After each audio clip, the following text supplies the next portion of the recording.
The limousine purred to a halt at the edge of a rain-slick street. Neon lights flickered against puddles, painting the night in fractured colors. Inside, a millionaire leaned back in velvet silence, his world armored with wealth and detachment. Yet, when his girlfriend's voice trembled through the car, the fortress of his calm shattered.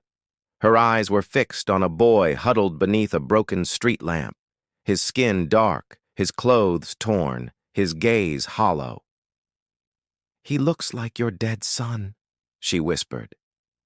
The words sliced through the air, heavy with disbelief and terror.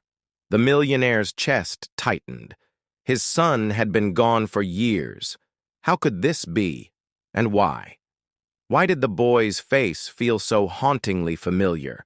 Arthur Linton was not a man who easily faltered. A self-made millionaire, he had built his empire on the bones of ambition and ruthless precision. Boardrooms bent to his command. Politicians courted his favor. His name was carved into glass towers that pierced the skyline. To the outside world, Arthur was untouchable, but behind the gilded doors of his mansion lay a silence he could not outpace. The memory of his son, Daniel. The boy had been gone for 5 years, taken in an accident that no amount of money could reverse. His smile, his laughter, the innocence of youth, all swallowed by fate. Arthur carried that ghost like a hidden wound. He never spoke of it, not even to Cassandra, the woman now seated beside him in the limousine. She knew only fragments of his past, pieces he allowed her to see. And yet, tonight, with a single glance out the window, she unearthed a truth he had buried deep.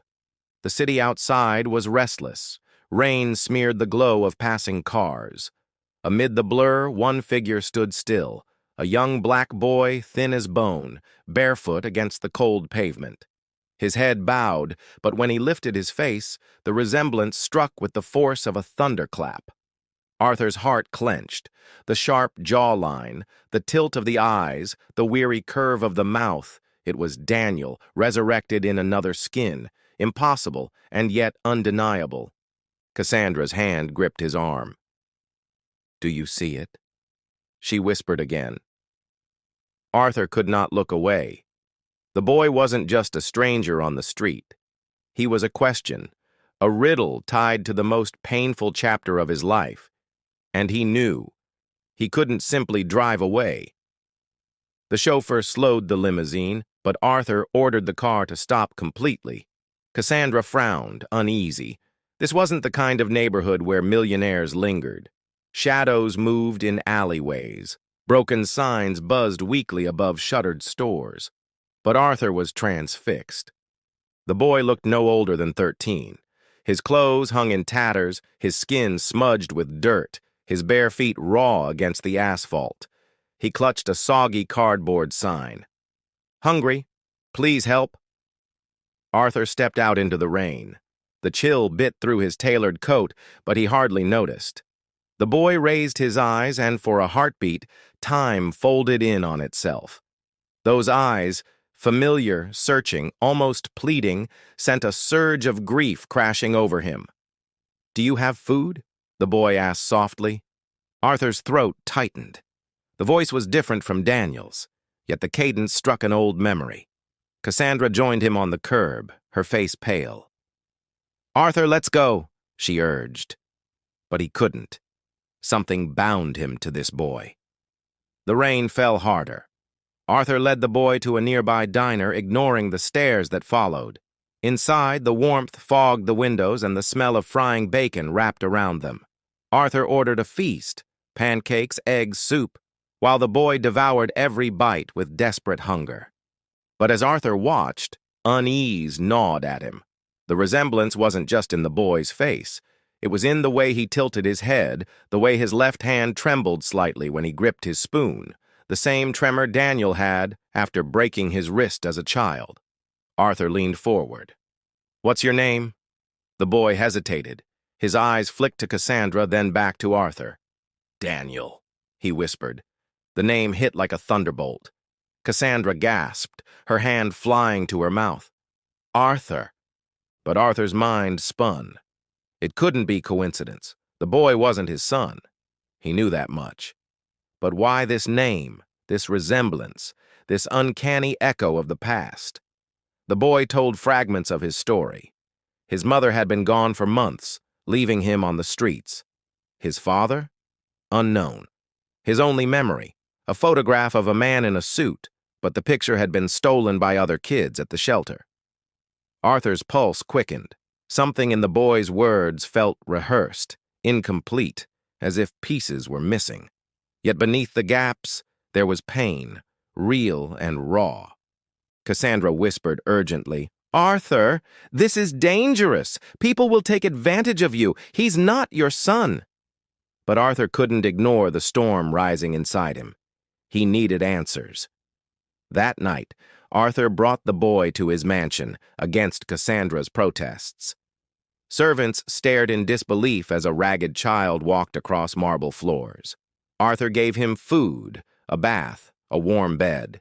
For the first time in years, the house felt alive again. Yet shadows lingered. Who was this boy? Why did fate place him in Arthur's path? And why, as Arthur drifted to sleep, did he feel the whisper of a long-buried truth pressing closer, demanding to be heard? The truth unraveled days later. Arthur hired private investigators to trace the boy's past. The report came swiftly, and with it, a revelation that left Arthur trembling. The boy's real name was not Daniel, it was Malik. His mother, Lorraine, had once worked as a cleaner in Arthur's company years ago. She had been fired after a scandal, wrongly accused of theft. Arthur had never known her, never even heard her name. But the investigators uncovered something more. Lorraine had once written a letter, a desperate plea addressed to Arthur himself. In it, she revealed that Malik was his biological son. Arthur froze. His heart pounded against his ribs. Could it be true? He remembered fleeting nights of loneliness after his wife's death, a company event, a fleeting connection with a woman whose face he barely recalled. And now, here was Malik, the living echo of both his past and his guilt. But the twist ran deeper. The investigators had also found records of another child. Malik had a sister, hidden away in foster care. Her name was Danielle. She was the real black girl Cassandra had seen once before, shadowed in the background of a photograph Arthur had buried in his files. Arthur realized the impossible symmetry. His son Daniel had died years ago. Yet life had circled back, delivering Malik, another Daniel in name, another chance at redemption. When Arthur confronted Malik, the boy wept. He confessed that his mother had told him stories of a father he might never meet. When she vanished, he clung to that hope. He had wandered the streets searching for a man in a suit, a man who looked like the ghost of the photograph. Arthur's world shattered. His wealth, his towers, his empire, all meaningless against the fragile boy before him. He understood now. Fate had not resurrected his dead son. It had handed him a mirror, a second chance, and a reckoning with the mistakes he had tried to bury. The mansion no longer echoed with silence. Malik's laughter filled its halls, hesitant at first, then freer with each passing day. Cassandra remained wary, unsure if Arthur's heart had been stolen by grief or by guilt. But Arthur himself knew the truth. He had found something far more precious than money could buy. He had found his son. Not the son he had lost, but the one fate had hidden in the shadows of his past. A boy who carried his blood, his pain, and now, his hope. Arthur did not try to erase Daniel's memory. Instead, he honored it by protecting Malik, by giving him the life Daniel never had. The two names, Daniel and Malik, became intertwined, not in confusion, but in redemption. The moral was clear, written not in contracts or skyscrapers, but in the rain-soaked night when Arthur first stepped out of his limousine. Sometimes life offers second chances disguised as strangers. Sometimes the ghosts we mourn return not as phantoms, but as flesh and blood reminders to live, to love, and to forgive ourselves. And for Arthur Linton, the boy beneath the broken street lamp had not been the ghost of his dead son. He had been the doorway to healing.